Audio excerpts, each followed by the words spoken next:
The air is thick, a heavy blanket of heat and the drone of insects. Alka works at the water's edge, her fingers deft and certain as they twist reeds into cordage. The river is a placid brown mirror, reflecting the relentless white sky. Thirst is a constant tyrant in this part of the world, and this river is the only god that answers. But it is a fickle god. Her focus is absolute, a meditation of survival learned since birth. She does not see the two bumps that break the water's surface 30 paces upstream. Inert and patient as a floating log, she does not register their silent, inexorable drift, a movement less of life than of current. The instincts of early humans are sharp, honed by a million years of vigilance, but routine is a powerful sedative. The water erupts. It is not a splash. It is a displacement of the world itself, an explosion of modern violence. The log reveals its impossible scale, a scaled behemoth from a wetter, angrier time, a living relic of the Pleistocene megafauna. Its jaws, a meter long and lined with teeth like sharpened stones, close on Acres Lake with a hydraulic snap that echoes across the savannah. There is a single, piercing shriek, a sound of disbelief more than pain, and then she is gone. A swirl of crimson in the churning brown water is all that remains. A rapidly fading stain. The river settles back into its placid stillness, its secret cap. The shriek hangs in the air, a ghost of a sound that travels to the clan shelter, under the rock overhang. It is a sound that cuts through the lethargy of the midday heat. Kale, the old hunter with eyes like chips of flint, is the first to his feet. He grips a fire-hardened spear, his knuckles white. The others follow.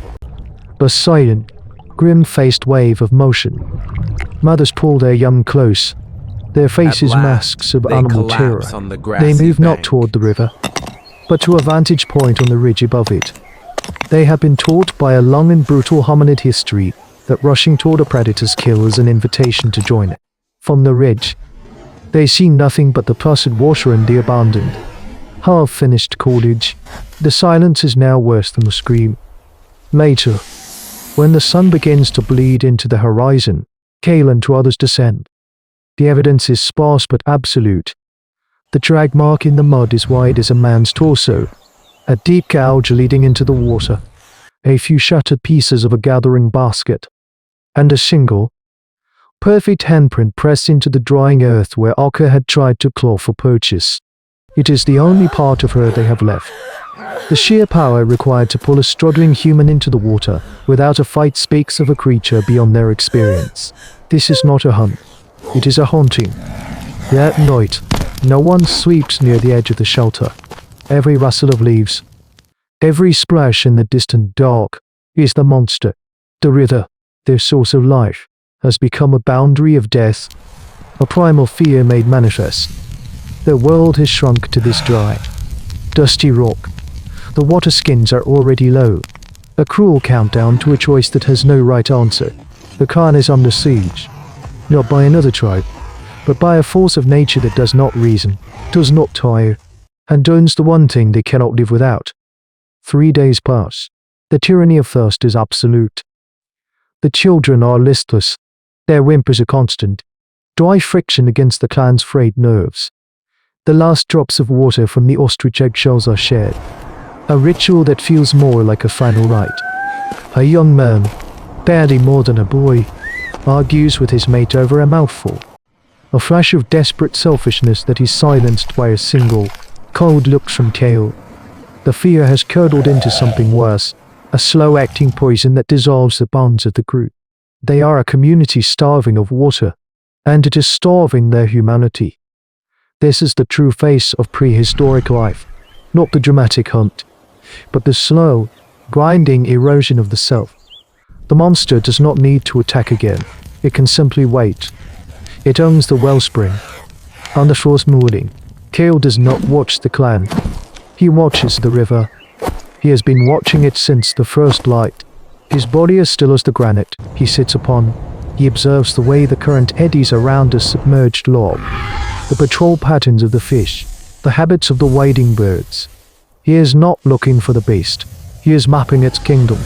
He is deconstructing the fear, breaking it down into its component parts. Mortar, raids, banks, and the predictable rhythms of a hunter. In the landscape of his mind, honed by decades of survival skills, an idea begins to form. It is not an idea of bravery or of battle.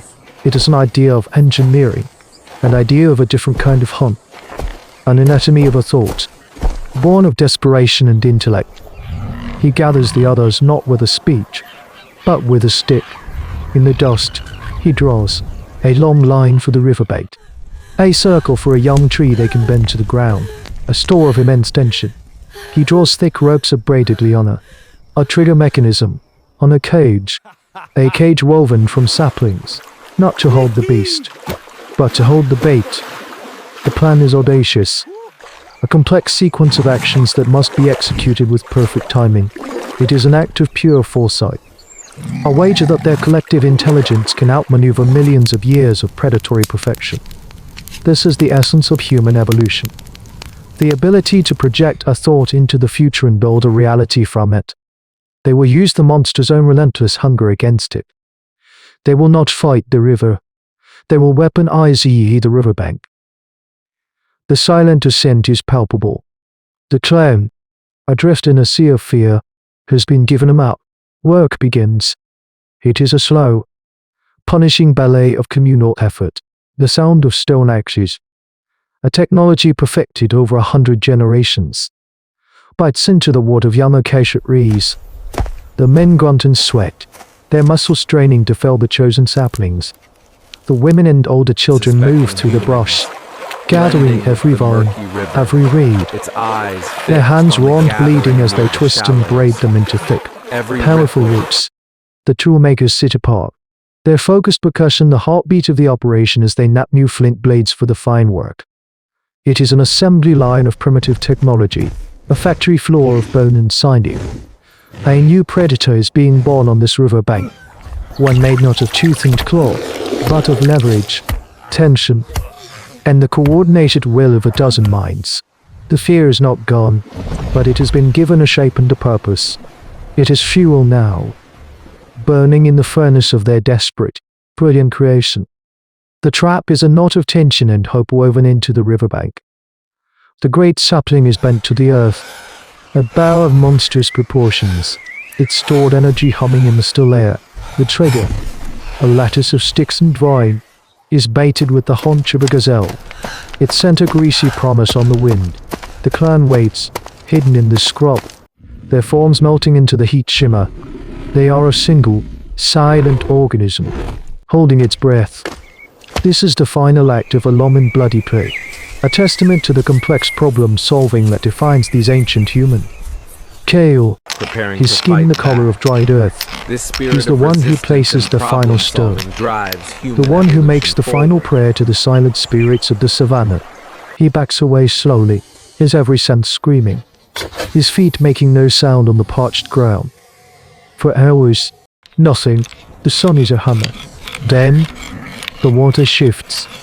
A pressure wave, slow and deliberate, moves toward the bank. The Leviathan emerges from the murky depths, a creature of impossible antiquity. It is larger than they had imagined. Its hide a mosaic of scars and ancient armor. Its yellow eyes devoid of emotion, operating on a calculus of hunger millions of years old. It moves with a terrifying economy of motion, its massive body gliding through the shallows. It circles the bait cage, cautious, intelligent. The scent is intoxicating, but the structure is alien. It bumps the wicker with its snout, testing. The clan does not breathe. They are statues of flint and fear. The crocodile's patience breaks. It lunges, its jaws engulfing the cage in a single, cataclysmic bite. The sound of splintering wood is instantly consumed by the deafening crack of the great sapling releasing its fury. The world becomes a blur of violent motion. The rope snaps taut, and the beast is yanked sideways with incredible force. Its head and front legs lifted half out of the water. Its jaws wrenched open by the unyielding tension. It is not dead, and it is enraged. A primeval roar, a sound torn from the throat of the deep past. echoes across the plain. It is a storm of reptilian fury, a threshing, snapping engine of death pinned but not broken.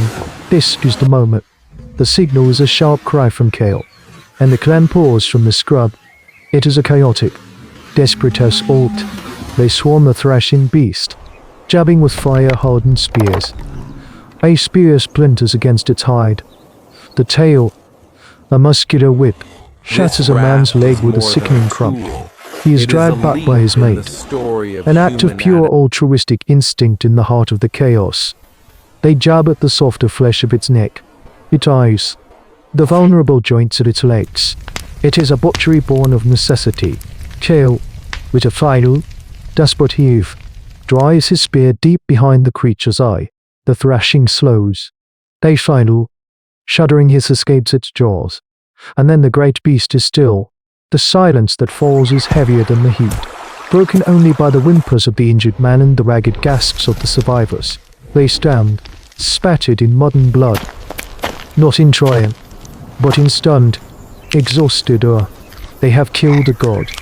The river is theirs again, but the price is written in their blood and in the somber stillness of their faces, a scene that the silent work of archaeology will never fully uncover.